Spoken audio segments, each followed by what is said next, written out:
디모데후서 3장 14절부터 17절입니다. 디모데후서 3장 14절부터 17절입니다. 같이 읽겠습니다. 그러나 너는 배우고 확신한 일에 거하라.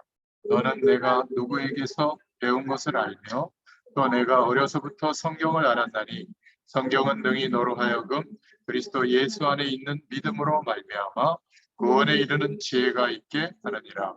모든 성경은 하나님의 감동으로 된 것으로 교훈과 책망과 바르게 함과 의로 교육하기에 유익하니 이는 하나님의 사람으로 온전하게 하며 모든 선한 일을 행할 능력을 갖추게 하려 함이라. 아멘. 오늘 제목은 구원에 이르는 말씀이라는 제목으로 함께 은혜를 나누겠습니다. 아마 이 집에 그 친척분이 여행을 갔는지 강아지 한 마리를 맡겨놔가지고 아마 잘 듣다 보면 막 짖는 강아지 소리가 날 겁니다. 단조로우니까 또 이런 아주 조화로운 소리도 녹음이 되도록 하시는 것 같아요. 그냥 그렇게 이해하시면 되겠습니다.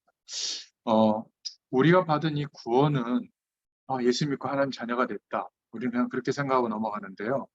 이 구원의 축복은 하나님과 함께하는 그 영원한 축복을 그냥 주실 수도 있는데 다른 짐승이나 물고기나 이런 것들처럼 물속에서 함께 또 흙과 함께 또 창조한 그대로 있도록 하실 수 있지만 인간만은 특별히 하나님이 사랑하셔서 하나님이 인간에게 부여해 주신 하나님의 형상, 그 형상을 가진 자로서 영원한 하나님과 교제하고 함께하는 축복을 누리도록, 다른 말로 표현하면 시 공간을 초월하는 하나님의 능력으로 사는 그런 인생으로 하나님이 축복하시려고 선악과 열매를 두고 약속하신 겁니다. 근데 그 약속을 어긴 그때부터 영원한 생명을 잃어버리게 되고 이제 하나님의 진노와 하나님의 그 약속을 어기면 어떻게 된다고 그랬죠? 정령 죽으리라. 사망 안에서 사는 영원한 생명으로 살아야 될 인간이 물과 분리되어져서 물 밖에 있는 물고기처럼 출생해서 살고 있지만 이렇게 50년, 60년, 70년 살아왔는데 편안함이 계속됩니까? 아니 동물들은 딱 출생해가지고 몇 시간이면 막 다리 펴고 막 뛰어요. 그죠? 맹수가 와도 막 뜁니다. 도망가는 수. 근데 우리는 50년, 60년을 막 일하고 열심히 살아도 안식이 없어요. 인간이 만물의 영정이라고 하는데 짐승들보다 못한 것 같아요. 이제는 제4차 산업혁명 속에 들어와가지고 24시간 시공간을 초월해서 플랫폼 속에서 그냥 계속 정보가 만들어지고 소통을 하고 거기서 물건이 사고 팔리고 굉장한 일들이 벌어지고 있거든요. 근데 우리는 눈에 보이는 시간과 공간 안에서 벌어지는 그 일들 때문에 힘들다고 생각하는데 사단의 세력은 시공간을 초월하는 그 능력을 가지고 시공간을 초월하는 어떤 산업활동, 경제활동, 문화활동, 사람들 간에 소통되는 일들을 만들어서 내가 자고 있는 시간에도 카톡이나 무슨 SNS에다가 막 나를 비방하는 글을 막 올려놓거든요, 밤에. 그거 보면 그 다음날 막 스트레스 받도록. 밤에도 뭔가 이렇게 공격을 해요. 그런 시대에 살고 있는 겁니다. 직장에서 출근했다가 퇴근하면 끝나는 게 아니라 계속 되죠. 참 희한한 시대에 살고 있는 겁니다. 그래서 하나님은 우리에게 그냥 축복이 아니라 재창조의 축복으로 우리를 구원해 주십니다. 하나님이신데 어떻게 육신으로 오실 수 있겠습니까? 근데 그 약속을 해 주셨거든요. 육신으로 오신 그것이 재창조의 축복입니다. 하나님 편에서는 하나님을 떠난 인간과 세상을 멸하시고 다시 천지를 창조하시고 다시 새로운 종을 만들어서 그 종과 함께 교제할 수 있는데 인간을 사랑하셔서 천지를 없애시는 것보다 더 어려운 방법, 하나님 자신이 성자 예수님으로 말씀이 육신이 되어져서 우리와 똑같은 모습으로 오셔야, 왜냐하면 하나님 떠난 우리가 하나님을 만날 수 없잖아요. 컵 안에다가 바닷물을 담을 수 없듯이 영원한 하나님을 알 수가 없게 된 겁니다. 하나님의 생명을 잃어버리고 나니까. 그래서 아무리 노력해도 안 되니까 결국 우리가 알고 있는 돈, 성공, 명예, 좋은 사람 만나는 거, 아름다운 가족의 환경을 꾸미는 거, 이런 것만 자꾸 생각하거든요. 필요하죠, 상식적으로. 근데 그것이 우리에게 과연 답이 됩니까?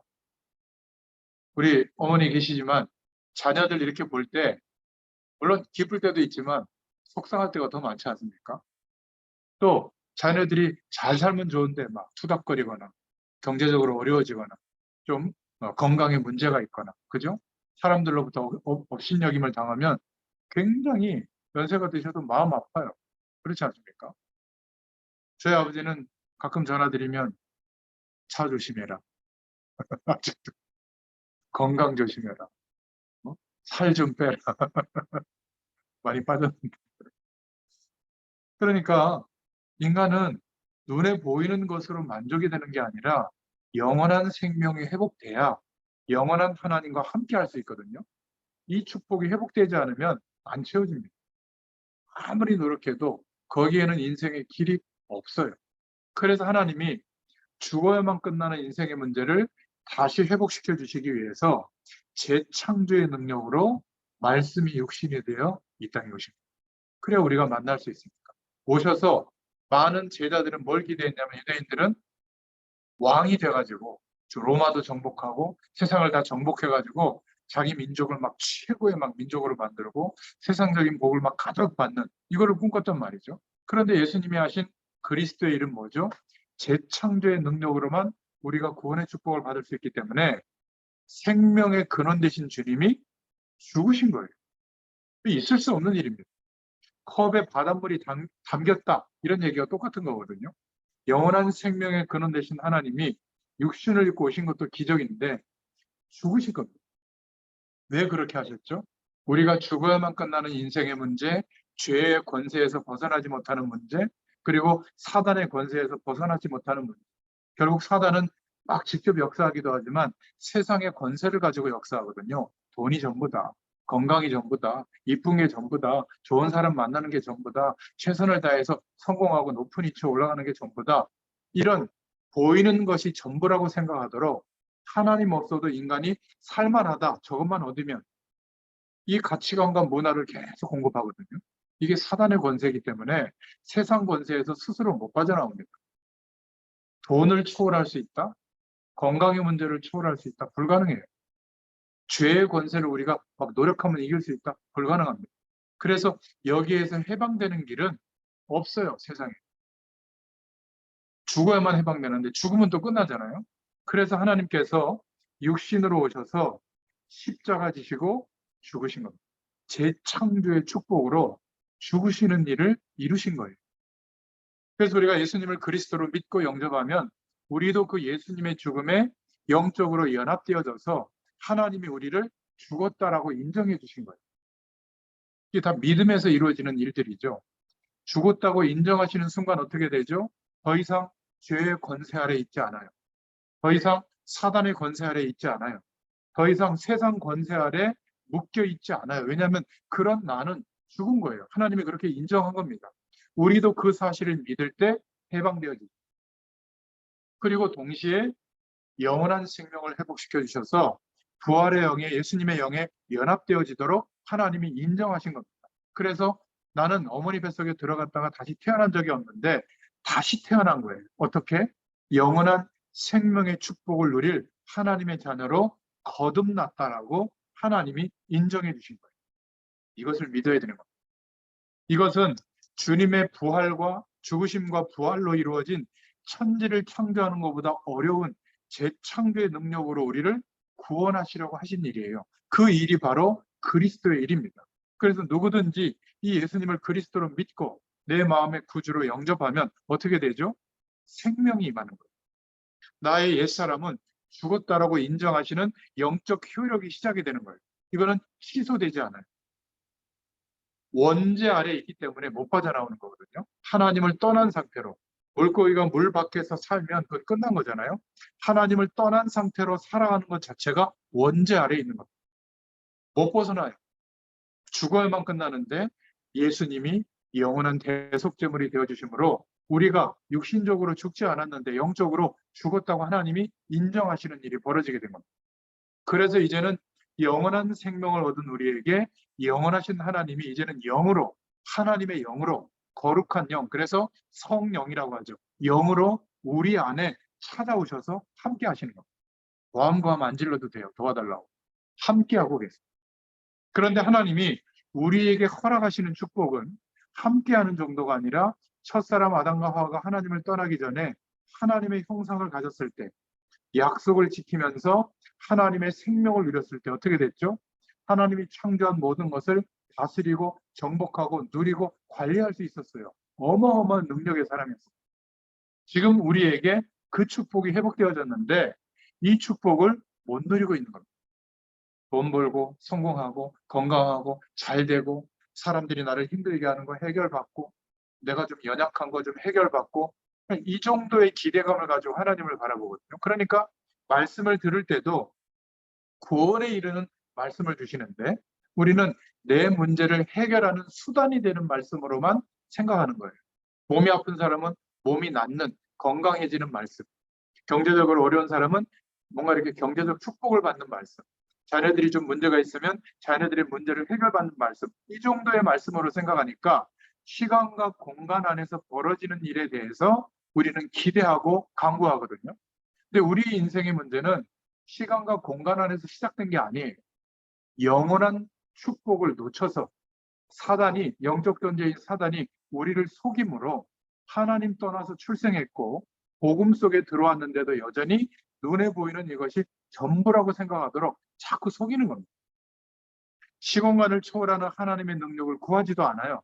성령 충만을 구해라. 이 기도 제목 하나 남겨주셨는데 하루에 10분만이라도 정말 약속을 믿고 성령의 충만함을 주세요라고 구하잖아요. 하나님 허락해 주십니다. 푸닥거리 하듯이 막 대단하게 신앙 얘기를 해야만 그 복이 임하는 게 아니라 구하면 주세요. 우리는 어떻게 기도하죠? 성령 충만 주세요 해놓고 진짜 구하는 거는 뭐죠? 그 있잖아요. 다 기도하시는 거.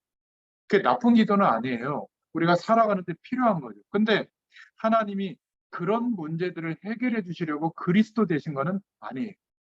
천지를 창조하는 것보다 더 어려운 기적 같은 재창조의 능력으로 그리스도 되어 주신 이유는 하나님의 영원한 축복을 우리가 누릴 수 있도록 이 축복을, 구원의 축복을 회복시켜 주시려고 그리스도 되어 주신 줄로 믿습니다. 그럼 우리도 구해야 될 거 아니에요. 우리 어머니 집사님이 성경 많이 몰라도 되고요. 뭐 괜찮아요. 근데 딱 하나, 내게는, 우리 모두에게는 하나님의 영, 성령의 충만함이 필요하다. 시간과 공간 밖에서 사단의 세력이 속이고 있는데 시간과 공간 밖의 세력까지 정복할 수 있는 하나님의 능력, 성령의 충만함이 필요합니다라고 구하잖아요. 얼마나 간단합니까? 성령 충만을 주세요. 그러면 그 축복이 임해요. 그럼 어떻게 될 것 같아요? 그 축복이 그냥 내 속에 가만히 있는 게 아니라 나타납니다. 어떻게 나타나는 줄 아세요? 이렇게 나타납니다. 다 죽겠다고 하는데 아마 우리 어머니가 이렇게 얘기할 거예요. 괜찮다. 하나님이 계신다. 이런 얘기를 하게 돼요. 왜냐하면 하나님이 함께 하시는 축복을 경험하고 나니까 말도 달라지고 관점도 달라지고 보는 게 달라지는 겁니다. 막 힘든데 상황이 힘들면 힘들잖아요. 우리가 육신을 입고 있기 때문에. 그런데 하나님께 기도하면 또 힘을 주세요. 그러니까 극복하는 선택을 하고 또 견디게 되고 변화시키는 그런 축복을 누리게 되는 겁니다. 시간과 공간을 초월하는 성삼위 하나님의 능력이 임해 있는데 구하지 않는 거예요. 왜 그렇죠? 죄 때문입니다. 이 죄는 큰 죄, 작은 죄가 있는 게 아니라 조그만한 죄도 죄예요. 십계명에 부모를 공경하라고 했잖아요. 부모의 마음 아프게 한 거 지옥 갈 죄. 이웃의 것을 탐내지 마라. 탐내잖아요. 지옥 갈 죄. 원래는 또 거짓말하지 마라. 거짓말 얼마나 많이 합니까? 지옥 갈 죄. 원수를 사랑해라. 못하잖아요. 그것도 지옥 갈 죄입니다. 큰 죄, 작은 죄, 원죄를 포함해서 얼마나 많은 죄를 짓고 있는데 원죄는 영원히 끝난 거예요. 자범죄도 끝났는데 육신을 입고 있는 한 천국에서는 자범죄 안 짓습니다. 육신을 입고 있는 우리는 성령의 도우심이 없으면 죄의 권세를 못 이겨요. 그래서 어쩔 수 없이 죄의 유혹에 넘어가는 겁니다. 그거를 아시고 하나님이 죄의 권세에 넘어간다는 것을 알고 계시기 때문에 우리에게 너 죄 지으면 벌 줄 거야, 저주를 줄 거야, 막 두렵고 위협을 가해서 회개하는 게 아니라 생명에 이르는 회개의 축복을 주신 거예요. 그러니까 죄를 깨닫고 하나님 앞에 인정하고 용서해달라고 구하기만 하면 죄에 대해서는 묻지 않으세요. 왜죠? 죽은 존재로 인정하시기 때문에. 즉시 영원한 생명의 축복을 허락해 주십니다. 그런데 대부분 나는 죄가 없다라고 생각하는 거예요. 죄에 허용되어지는 권세 아래 우리가 놓이게 되면 성령의 역사가 동일하게 일어날 수가 없어요. 하나님이 역사하시면 우리가 죽어요. 죄의 권세 아래에 있을 때. 그래서 회개하라고 하는 겁니다. 이 회개는 축복의 회개예요. 근데 대부분 나는 괜찮고 나는 조그마한 죄 졌기 때문에 괜찮고 너는 너무나 안 좋은 죄를 짓고 있고 뭐 교회 흐름을 안 쫓아가고 뭐 헌금을 안 하고 11조 떼먹고 기도 생활 안 하고 노랑머리 들이고 있고 있잖아요. 부모님들이 하는 얘기. 그러니까 막 지적을 한단 말이에요. 우리를 놓고 볼 때 하나님이 지적하면 다 지옥 가야 됩니다. 다 재앙이 임해야 돼요. 근데 죄는 우리가 자꾸 크고 작은 게 있다고 생각하는데 죄의 권세는 똑같아요. 그래서 매일 아침 또는 잠자리에 들기 전에 말씀 앞에 우리를 비춰보면 묵상의 시간이 필요한 겁니다. 깨닫게 되죠. 죄에 대한 참된 인식이 있게 됩니다. 하나님께 구하게 되죠. 하나님, 제가 이렇습니다. 성령으로 역사해 주십시오. 이 죄의 유혹을 자꾸 범하는 이 내용을 이길 수 있는 권세를 허락하여 주옵소서. 그러면요, 내 인격으로는 죄를 이길 수 없는데 성령 하나님이 도와주시니까 넘어서게 돼요. 이런 은혜가 임해야 성령의 충만한 역사가 시작이 되는 겁니다. 질문해보지 않았어요? 왜 이렇게 기도하고 하나님 바라보고 말씀 붙잡고 살아가려고 하는데 하나님의 이 어마어마한 축복이 임하지 않죠? 나는 자꾸 죄가 없다라고 생각하는 거예요. 근데 구하는 건 막 얼마나 많이 구합니까? 못 주세요, 하나님. 이 말 이해되십니까? 그래서 생명의 축복을 예비해 두시고 인정하라는 거예요. 언제 인정이 되죠? 복음에 비춰볼 때. 돈에 비춰보면 인정이 안 돼요. 사람들의 삶의 인격에 비춰보면 인정이 안 되는데 그 사람보다 내가 나을 수 있잖아요. 예수 그리스도 되어주신, 예수님이 그리스도 되어주신 그 복음에 비춰보면 재창조의 능력으로 죄를 깨닫게 해주시는 거예요. 그러니까 생각이 돌아오잖아요. 성령 충만 달라고 기도하게 되는 거예요. 이러면 하나님을 알게 하시고 삶의 이유와 방향이 완전히 바뀝니다. 그리고 하나님의 약속을 이루는 삶이 되도록 그 모든 것이 가능해지는 시공간을 초월하시는 하나님의 능력이 임하게 되는 거예요. 이 축복이 임하게 되면 어떻게 될까요? 일단 괜찮아지고요. 일단 하나님을 알게 되고 또 하나님의 것으로 바꾸는 시간이 오게 됩니다. 치유되게 되어지죠. 내 속에 하나님 없어도 살만한 가능성으로 가득 찼던 틀리게 형성된 것, 사단이 속인 것들, 그래서 오해하고 상처받고 또 특별한 이상한 경험을 하고 열등감 느끼고 막 나는 막 모자라다고 생각하고 세상 것으로 가득 차 있고 또 나만의 어떤 특별한 생각과 고집으로 가득 차 있는 결국 욕심으로 가득 차 있는 거거든요. 예수 믿어도 이거 들어달라는 거예요. 말씀을 들을 때 구원에 이르는 말씀인데 내 문제를 해결받는 말씀으로 듣다 보니까 10년, 20년 지나도 이 영원한 하나님의 축복이 경험이 안 되는 겁니다. 오늘 그 시작이 될 수 있기를 바랍니다. 서열문답 제89문답에 질문을 굉장히 잘했어요. 하나님의 말씀이 어떻게 효력이 되어 구원을 얻게 하는가? 그것은 하나님의 말씀을 읽는 것이다. 그러니까 그리고 하나님의 말씀을 읽고 설교할 때 구원의 효력이 나타난다. 그때 죄를 깨닫게 해주시고 그때 회개도 일어난다. 그리고 말씀을 받고 묵상하고 기도할 때 하나님이 주시는 위로를 받을 수 있고 하나님이 주시는 위로를 받잖아요. 끝납니다. 더 이상 사람의 위로, 어떤 세상의 위로가 필요 없을 정도예요. 감사가 일어나고 감격이 일어나요. 그리고 우리가 이렇게 연약한데 하나님의 거룩함에 가까이 나아갈 수 있는 삶으로 바뀌게 됩니다. 그 방법이 바로 말씀이다. 얼마나 잘 붙잡았습니까? 그런데 지금 현장, 우리가 살아가는 삶의 현장은 영적인 문제가 덮치고 있죠. 영적인 문제라는 것은 시간과 공간 밖에서 역사하는 사단의 세력이 속이는 겁니다. 그래서 아무리 해도 안 되니까 결국은 자기도 모르게 죄를 조금씩 허용하다 보니까 이게 죄지면요 재밌거든요. 남을 때리면 재밌습니다. 욕하고 막 폭언을 하고 막 큰 소리 치면 재밌어요. 쾌감이 있습니다. 그러니까 재미있어서 조금씩 죄를 더 짓게 돼요. 그럼 나중에 어떻게 되는지 아세요? 정신적인 문제가 올 만큼 이제는 그런 죄를 안 지으면 안 되게 되는 겁니다. 도박 안 하면 안 되게 되고, 마약 안 하면 안 되게 되고, 다른 사람을 무너뜨리는 일을 안 하면 안 되게 되고, 그 가습기 살균제 같은 거 그거 화학 보고서 회사에서 알았다잖아요. 이거 시중에 판매하면 치명적인 문제가 온다는 거. 근데 판매해서 수많은 사람들이 죽는데 개의치 않는다니까요. 성수대교 무너질 때, 삼성백화점 무너질 때 그 다리에 균열이 가고 그 백화점 벽에 균열이 간 거 보고했대잖아요. 그런데 무시했다는 거 아닙니까? 참 희한한 일이죠. 대구 지하철에 불 지른 사람, 남대문에 불 지른 사람, 영적 문제 심각한 사람들이거든요. 뭔가 환상을 보고 막 귀신에 붙들려 있는 사람이거든요. 최근에 며칠 전에 그 아베 총리 그 쏜 사람, 그 사람은 어머니가 통일교에 너무 심취해가지고 거기에만 너무 많은 돈을 갖다가 헌납하니까 거기에 앙심을 품고 있었는데 뭐 아베 총리가 통일교하고 연관이 됐는지 뭐 옹호적인 발언을 했나 봐요. 그래가지고 막 사제총 연구해가지고 결국은 참 허망하게 인생이 끝나지 않습니까? 막 예, 우리 일본도 말이지 다시 전쟁을 일으킬 수 있는 군대를 조직할 수 있는 막 헌법을 개정해야 된다고 우리 앞장서고 나왔던 인물이거든요. 그래가지고 막 이제 군비를 확장하고 막 이랬던 인물이에요. 물론 개인의 인생에 죽은 거에 대해서 안타깝지만 인생이 허망하지 않습니까? 세계 경제 대국을 움직였던 아베만큼 막 큰 지지를 받은 사람이 없거든요. 일본 정치 역사가.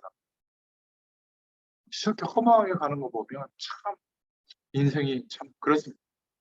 지금 현장에 삶의 현장에 우리 삶 속에 세상에 일어나는 수많은 사건 사고 배후에 들어가 보면 그 사건을 일으키는 사람들이 영적인 어려움이 와 있는 겁니다. 완전히 사단에 노예되어 있는 상태에서 벌어지는 일들이거든요. 그런데 오늘날 교회가 이것을 모르고 있다면, 제대로 된 구원에 이르는 말씀을 선포해 주지 않고 있다면, 그냥 숫자만 늘리고 교회 건물만 커지고 경제적 여력만 커지고 배부르고 있다면, 현장은 이렇게 망해가고 있는, 지식인들도 잘 모릅니다. 세상에서 이렇게 말하죠. 교회가 왜 저래? 교회는 세상의 악이야? 몰라서 그렇습니다. 교회가 이 말씀 운동을 바로 하면 영적 문제를 가져다주는 흑암 세력이 다 꺾여버립니다. 이게 애국 중에 애국이거든요.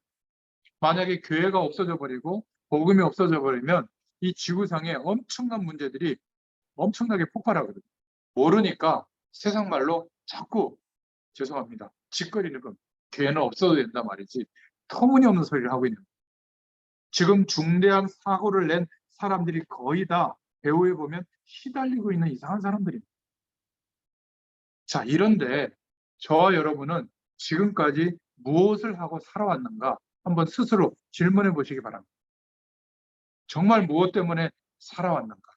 현장이 이렇게 막 답이 없어서 아우성치고 있는데 나는 무엇을 하고 살아왔는가? 저와 여러분의 인생 고백이 하나님 앞에 있기를 축원드립니다.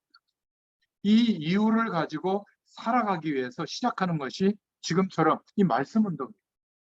구원에 이르는 말씀, 복음을 계속 설명하고 선포할 때 어떻게 되죠? 흑암 세력이 꺾여지는 겁니다. 학교 선생님이 후배 선생님들에게 힘나게 도와주고 이 답을 줘야 될 거 아니겠어요? 뒤에서 욕하고 끌어내리고 뭐 스포츠 현장도 그렇고요. 정치 현장도 그렇고요. 하여튼 나만 잘 살면 돼요. 다 짓밟아야 돼요. 이 이상한 예수 믿는 사람들도 너무 악랄한 분들도 많더라고요. 보니까. 우리는 다른 것으로 도와줄 수 없지만 가장 중요한 영적인 문제에서 해방되도록 도와줄 수 있는 복음이 있잖아요. 그죠? 여기에 대한 증인으로 저와 여러분들을 부르신 줄로 믿습니다. 그래서 본론으로 세상에서 가장 시급한 것은 다른 것이 아닙니다. 눈에 안 보이는 영적인 문제들, 사단의 세력이 장악해서 하나님 없어도 살만하다 이런 것만 있으면 이 세상의 문화에 인생 걸고 있는 사람들이 너무나 많거든요. 지금은 24시간을 넘어서서 시간과 공간을 넘어서서 사람들을 완전히 사로잡고 있습니다. 지금 밖에 나와서 TV 거의 안 보죠, 우리 후대들이. 왜냐하면 너무나 재밌는 게 많아요. 3차 산업혁명은 뭐냐면 우리가 알고 있던 모든 내용들을 이제는 디지털화해서 인터넷에서 다 올리는 작업을 했거든요. 그게 3차 산업혁명입니다. 그것을 손바닥만한 이제는 PC로 그때는 봤는데 이제는 핸드폰으로 볼 수 있도록 체제가 완전히 바뀌어가지고 이제 4차 산업혁명은 뭐냐면 그렇게 인터넷 공간에서 볼 수 있었던 내용을 24시간, 시간, 공간, 인종, 국가, 계급, 언어 초월해가지고 24시간 볼 수 있도록 플랫폼들이 만들어진 거예요. 틱톡 같은 그런 영상들을 보면 15초에서 1분짜리 영상인데 막 기발하고 재밌는 영상이 많아요. 전 세계에서 다 올리거든요. 그 재밌는 것 막 1억 명 구독하고 1억 명 보고 막 이런 거 이게 보면요. 저는 우리 딸내미가 이렇게 보여줘서 봤는데 배꼽 잡고 웃는 영상들이 많아요. 그거 보느라고 시간 가는 줄 모릅니다. 또 인스타그램, 유튜브 영상 뭐 얼마나 많은지 몰라요. 거기다 게임. 아니 생각해 보세요. 지금은 커피 타는 이제 기계도 나왔거든요. 로봇이. 국 끓이는 로봇도 있고요. 요리하는 로봇도 있고. 그러면 점점점 일하는 사람들이 줄어들잖아요. 그렇지 않다니까요. 게임을 계속하는 애가 자기가 게임하는 거를 설명하면서 영상에 올리기 시작한 거예요. 한 달에 1억 넘게 벌고. 여러분 막 화장하고 막 옷 막 갈아입고 막 멋부리고 이런 애들이 그런 거를 제품 하나하나 사가지고 설명하는데 한 달에 몇 천만 원씩 벌어요. 희한한 직업이죠. 사람들은 뭘 많이 써 하나. 요즘 트렌드가 뭔가 이런 거를 막 소비하고 분석하면서 그런 자료를 올리는 사람들이 있는데 그런 특이한 직업도 있거든요. 직장 출근도 안 해요. 그런데 기업에서 그런 자료들을 막 다 사가요. 몇 천만 원씩 봅니다. 2만 개 이상 직업이 새로 만들어지고 있어요. 근데 문제는 예전 생각으로 아침에 출근해서 퇴근하는 방식으로 일하는 분들은 점점 설 자리가 없는 겁니다. 기계가 다 해요. 이제. 그리고 여러분 쿠팡 같은 데 들어가 보세요. 아니 내가 요구하지도 않았는데 내가 전에 샀던 거 비슷한 거 막 띄어서 막 보여주잖아요. 혹시 내가 또 살 게 있는가? 그 AI라고 컴퓨터가 그냥 자동으로 분석해가지고 막 띄워주거든요. 그거 보다 보면 하나 더 사고 그러지 않습니까? 그리고 어쩌면 내가 필요한 걸 정확하게 알려주는지 각자 다 다르게 사람이 그거 하는 거 아니거든요. 희한한 시대에 살고 있습니다. 그런데 우리는 하나님의 말씀을 전달하기 위해서 여러분들이 살아왔던 인생의 내용을 파일로 만들어서 인터넷에 올려놓은 거 있나요? 없어요. 그러니까 4차 산업혁명으로 바뀌고 있는 이 시대에 자꾸 동떨어져 있는 겁니다. 그런 것을 저도 모르게 저는 올려놨거든요. 계속 메시지 하는 것도 사역자용 교재용으로 올려놓고 또 이제는 이 코로나 시대가 되면서 이 말씀 전하는 것도 영상 파일로 음성 파일로 지금 몇백 개가 올라가는지 몰라요. 그것도 제가 보관이 잘 안 되니까 핸드폰에도 해놓지만은 저는 1테라바이트 SD 카드를 쓰거든요. 그거 얼마 안 합니다. 그거 놓고 거기다도 저장하지만 아주 큰 회사 서버에다 저장하거든요. 유튜브에다가 계속 올리고 있잖아요. 나중에 이 자료를 가지고 24시간 시간과 공간을 넘어서서 벌어지는 일이 일어날 때 이 자료를 가지고 쓰는 거예요. 근데 전부 보면 그 자료가 없어요. 작품이 없는 겁니다. 계속 작품을 만들어라 하는데 안 남겨놔요. 아침에 하나님이 은혜 주신 거 기록 안 해놓잖아요. 시간 제한 하나도 없습니다. 저는 매일 남겨놓거든요. 잊어버릴까봐 제 핸드폰에도 남겨놓고 카톡에도 남겨놓고 카카오 스토리에도 남겨놔요. 벌써 내용이 얼마나 많은지 몰라요. 책을 만들어도 얼마든지 만들어요. 매일 조금씩 계속 하다 보니까 이런 일이 벌어진 겁니다.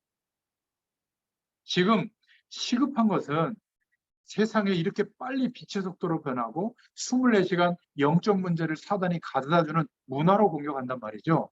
여기에서 해방될 수 있는 길은 구원에 이르는 하나님의 말씀밖에 없다. 그래서 우리가 이렇게 모여서 말씀 운동하고 있는 거예요. 이러다 보니까 벌써 이 말씀 속에, 말씀 앞에 나와서 함께 은혜를 나누는 저와 여러분들의 개인의 현장, 가정의 현장, 산업의 현장은 저주의 세력들이 완전히 무너지고 있는 줄로 믿으시길 바랍니다. 복음의 말씀, 구원에 이르는 말씀이 어마어마한 능력이 되는 겁니다. 여러분들이 이 사실을 알고 있다면 여러분들 집에서도, 여러분들 직장에서도 이 말씀 운동을 어떻게 시작할 수 있을까? 이 고민을 할 거예요. 그러니까 초대교회 성도들은 모여서 예배당에서도 은혜를 나눴지만 매일매일 흩어져서 자기의 삶의 현장 속에 이 영적인 축복을 계속 전달하는 시스템이 있었던 겁니다. 그 말씀 운동을 자기의 현장에서 다 가지고 있었어요. 근데 지금 성도들은 이 말씀 운동의 현장이 없는 겁니다. 그러니까 모이는 예배당 중심으로 모이다 보니까 사단은 24시간 시간과 공간을 초월해서 막 파고들고 영향을 주고 퍼붓고 있는데 세상 문화를 일주일에 한 번 교회 가지고 되겠어요? 그렇지 않습니까?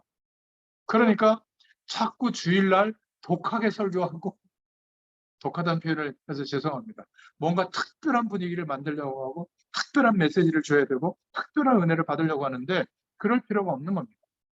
매일 시공간을 초월하는 하나님의 능력을 구원의 말씀을 묵상할 때 하나님이 허락해 주시거든요. 그러면 넉넉히 세상 배경을 이기게 됩니다. 세상의 문화에 필요한 것은 우리가 취사 선택하지만 거기에 푹 빠질 이유가 없는 거죠. 왜? 하나님이 주시는 은혜로 만족이 옵니다. 그래서 두 번째로 세상의 배경과 사단의 권세를 이길 수 있는 방법, 이게 바로 구원에 이르는 말씀인 줄로 믿습니다. 하나님의 영은 하나님의 말씀을 통해서 임한다. 답을 잘 찾았죠. 영국의 믿음의 선배들이 우리는 자꾸 하나님의 영을 느끼려고 해요. 육신적으로. 막 보려고 하고 그러다 보니까 막 봤다 느꼈다 막 자꾸 이런 얘기를 하는데 그것은 컵 안에 바닷물을 채우는 것과 똑같은 일이라고 얘기하는 겁니다. 불가능한 거예요. 육신을 입고 있는 우리가 영원한 생명을 얻었지만 하나님을 느낄 수 있다? 그것은 영적 현상을 조금 경험한 것 뿐이지 시공간을 초월하는 하나님의 능력을 100% 알게 된 건 아니에요. 그러다 보니까 사람들이 자꾸 하나님의 영을, 성령을 느끼려고 하는 겁니다. 체험하려고. 그래서 불건전 신비주의로 가는 겁니다. 하나님의 영은 하나님의 말씀을 통해서 임합니다. 어떤 말씀이요? 창조의 말씀인 겁니다. 하나님의 말씀. 창세기 1장에 나와 있죠. 이 말씀은 세상의 모든 것들은 풀처럼 꽃처럼 시들어지고 없어지지만 하나님의 말씀은 영원히 서리라 하라. 이 하나님의 말씀은 디모데후서 3장 오늘 읽었습니다마는 인간의 문제를 해결할 수 있는 온전한 말씀이다. 또 사도행전 8장 4절부터 8절에 보면 이 말씀이 그리스도 안에서 계속 증거될 때 하나님의 역사가 일어나는 줄로 믿습니다. 사도행전 16장 16절부터 18절에 보면 귀신 들린 여자가 3일 동안 구원에 이르는 이 말씀을 듣다가 완전히 치유되었죠. 사도행전 19장 8절부터 20절에 우리가 왜 말씀 운동을 해야 되느냐? 2년 동안 두란노에서 바울 사도가 말씀 운동을 펴니까 온 동네의 흑암 세력이 무너졌잖아요. 우리도 시간과 장소를 정해서 계속 복음의 말씀을 함께 증거하고 함께 붙잡고 기도하는데 우리의 모든 현장에 흑암 세력이 완전히 떠나게 된 줄로 믿습니다. 특별히 한 거 없어요. 말씀 전하고 말씀 붙잡고 잠깐 기도한 것밖에 없는데 계속 지속하다 보니까 이 파장이 어마어마한 겁니다. 우리의 인생이 복음의 능력에 물들 수 있는 시간이 주어지게 된 거죠. 제가 여러분 막 전도하라고 막 그런 얘기 안 하잖아요. 어느 날 안타까워서 하게 돼요. 여러분 주변의 사람들을 볼 때. 나는 이 놀라운 시공간을 초월한 하나님의 은혜를 누리고 있는데 모르고 저렇게 살고 있구나. 막 붙들려가지고 집착하고 막 그거 아니면 안 되고 막 자네들하고 얼마나 싸우는지 몰라요. 왜 그러는지 모르겠어. 정 불안하면 몇백억 벌어가지고 건물 한 채씩 사주세요. 편하게 살게. 공부 안 해도. 예? 애들 갖고 뽑지 마시고. 애들이 뭐라고 그러는지 아세요? 저 재벌도 있는데 그런 부모님들 밑에 있는 애들은 좋겠다. 엄마 아빠는 능력 없으면서 나한테 뭐라고 그러지만 나중에 크면 그렇게 얘기합니다. 우리는 뭘 물려주면 되죠? 시공간을 초월하시는 하나님의 능력을 소유하고 살 수 있는 인생이 되도록 가장 중요한 거를 언제 알려줘야 돼요? 평소에 대화 안 됩니다. 어려움이 왔을 때. 심각한 시행착오를 겪을 때 괜찮다. 엄마 아빠는 너 그런 모습 실망하지 않는다. 왜? 하나님이 인도할 거니까. 네가 이제 하나님 바라봐라. 그러면 시작될 거다. 엄마 아빠 인생이 많이 부족해도 하나님 바라보니까 지금도 매일매일 감사하다. 공부 안 해서 그래. 그 사람 만나지 마. 이래서 안 되고 저래서 안 되고. 그러면요 천국 가야 돼요 지금. 괜찮습니다. 그리스도 안에 있기 때문에. 결과적으로 구원에 이르는 말씀이 역사하면 어떤 결과가 나오죠? 오늘 답이 죄를 깨닫게 한다. 내가 이런저런 문제 때문이 아니라 죄를 자꾸 허용하다 보니까 이 영원한 하나님의 축복을 누릴 수가 없었구나. 깨달으니까 어떻게 되죠? 하나님 앞에 인정하기만 하면 하나님은 생명의 능력으로 역사해 주실 줄로 믿습니다. 뭐 얼굴 피부가 안해해서 그렇고 뭐 날씬하지 않아서 그렇고 뭐 공부를 많이 못해서 그렇고 나를 밀어주는 쩐주가 없어서 그렇고 뭐 협력사가 막 지원 안 해서 그렇고 아니에요. 죄 때문에. 근본 문제, 나에 대한 근본 문제가 발견되도록 구원의 말씀으로 역사해 주십니다. 그러면 말씀 붙잡고 기도하잖아요. 회개하고 성령의 충만을 구하면 인생의 근본 문제가 완전히 해결됩니다. 원죄가 해결되죠. 그리고 자범죄가 해결되죠. 또 조상들이 지었던 우상 숭배의 죄의 문제가 해결되죠. 이러니까 예수님의 이름으로 기도하는 것밖에 없는데 하나님의 역사하심이 나타나게 될 줄로 믿습니다. 이러니까 구원에 이르게 되고 어떻게 되죠? 위로의 말씀이 나타난다. 거룩하게 하시고 위로하시고 하나님이 굳게 세워주시죠. 세상의 많은 조건은 내 육신까지도 건강해지지 못하고 변할 수 있지만 근본적으로 시공간을 초월하시는 하나님의 능력을 소유하고 있는 나는 변하지 않는 겁니다. 흔들리지 않는 굳건하게 세우시는 응답이 있게 될 줄로 믿습니다. 저 여러분이 어려울 때 이 말씀을 붙잡고 기도하면 반드시 치유되는 역사가 있게 될 줄로 믿습니다. 그래서 저는 아침에 조금 일찍 일어나서 요즘 저희 큰딸이 또 엄마를 데리고 태국에 치앙마이 이렇게 두 곳에 한 20일 동안 또 갔어요. 제가 아르바이트 해가지고. 참 딸은 엄마를 많이 생각하더라고요. 그러니까 남아있는 두 애들을 제가 먹이고 이렇게 하려면 제가 설거지하고 뭐 유튜브 보고 반찬도 해보고 반찬도 사보고 이마트 가서 막 양념돼 있는 고기 사다가 막 해주고 설거지는 왜 이렇게 빨리 생기는지 막 설거지하고 또 여름철에 많이 벗어나니까 나 세탁기가 하는 줄 알았어요. 빨래 하면 또 널고 개고 또 빨고 야 집안일이 얼마나 저희 집사람이 애 셋 키우면서 이 일을 했다는 게 존경스럽더라고요. 똑같이 저랑 신학대학 나왔거든요. 근데 저희 집사람은 집을 책임진 겁니다. 자녀들.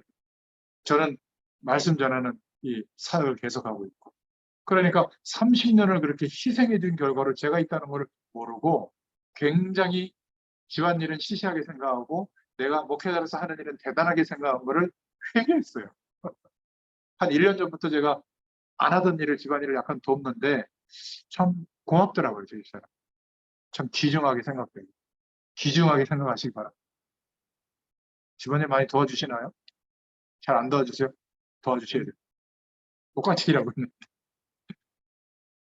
제가 드리는 말씀은 뭐냐면 그렇게 예전보다 안 하던 일이 또 생겨도 어쨌든 1시간 전에 일어나서 성령의 충만함을 달라고 구합니다. 1시간 가까이.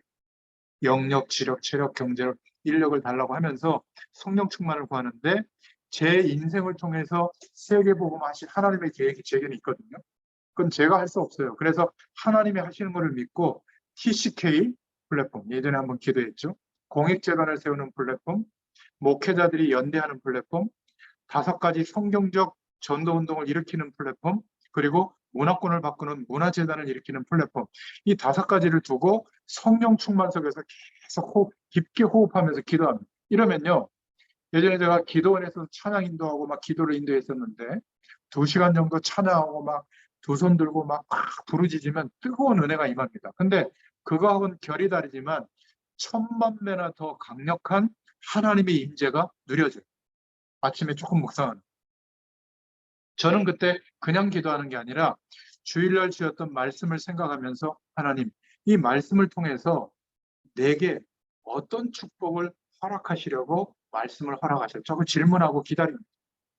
한 10분 정도 기다려보면 성령께서 제 마음의 중심에 깨닫게 해주세요. 성령의 감동하심으로 알게 해주시거든요. 저는 말씀을 해석하려고 하지 않습니다. 있는 그대로 왜 이 말씀을 주셨는가? 이 말씀을 통해서 하나님은 무엇을 원하시는가?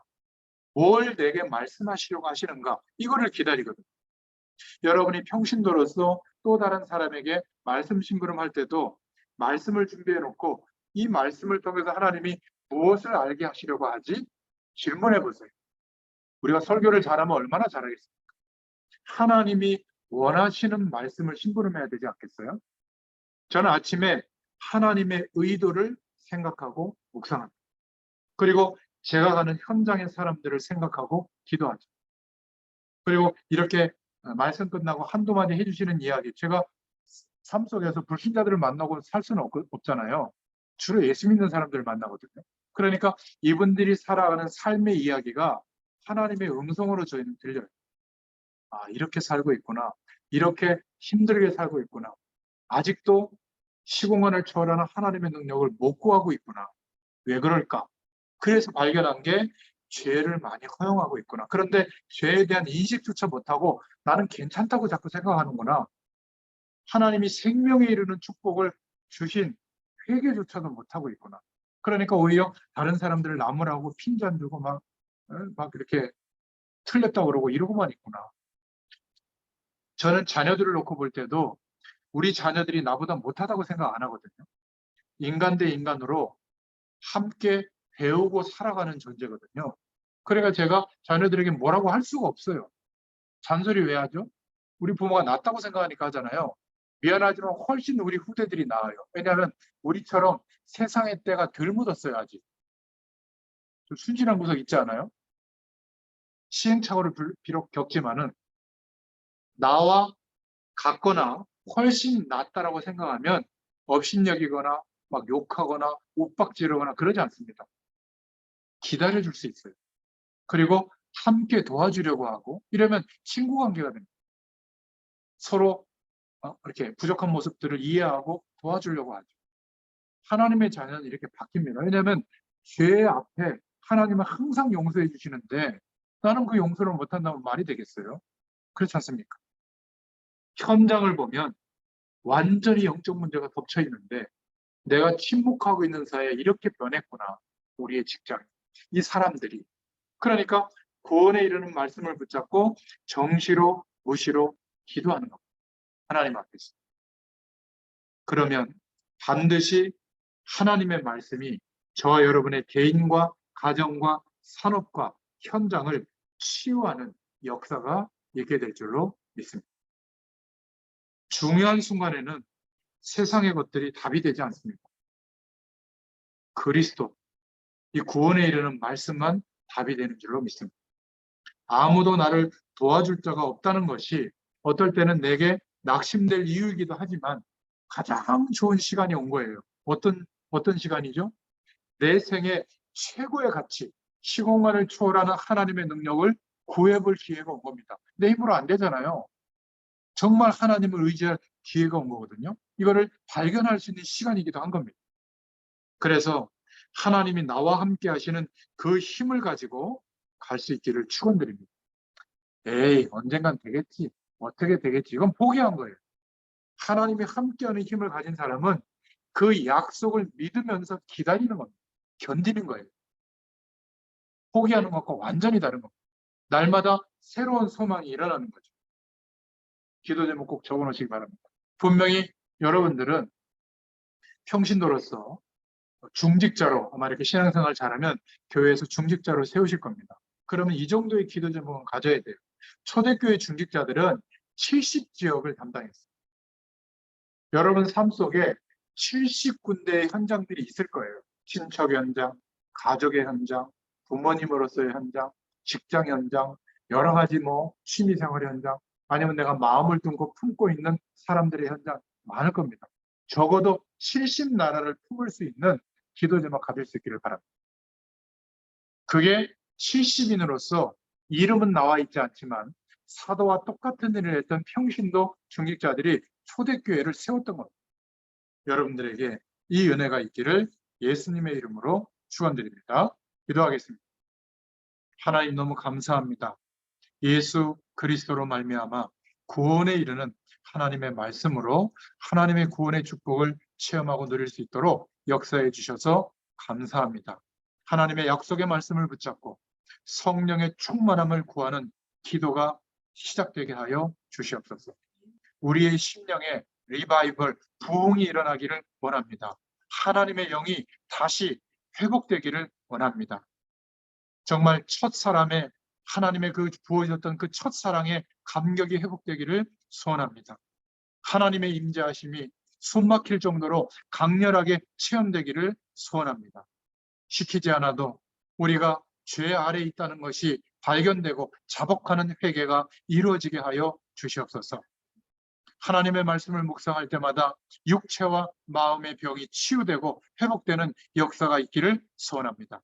진정한 부흥운동이 우리에게 일어나게 하셔서 우리가 속한 가정과 교회와 지역사회와 전문 분야가 치유되고 변화되는 역사가 있게 하여 주시옵소서. 예수님의 이름으로 감사하며 기도드렸습니다. 아멘. 감사합니다.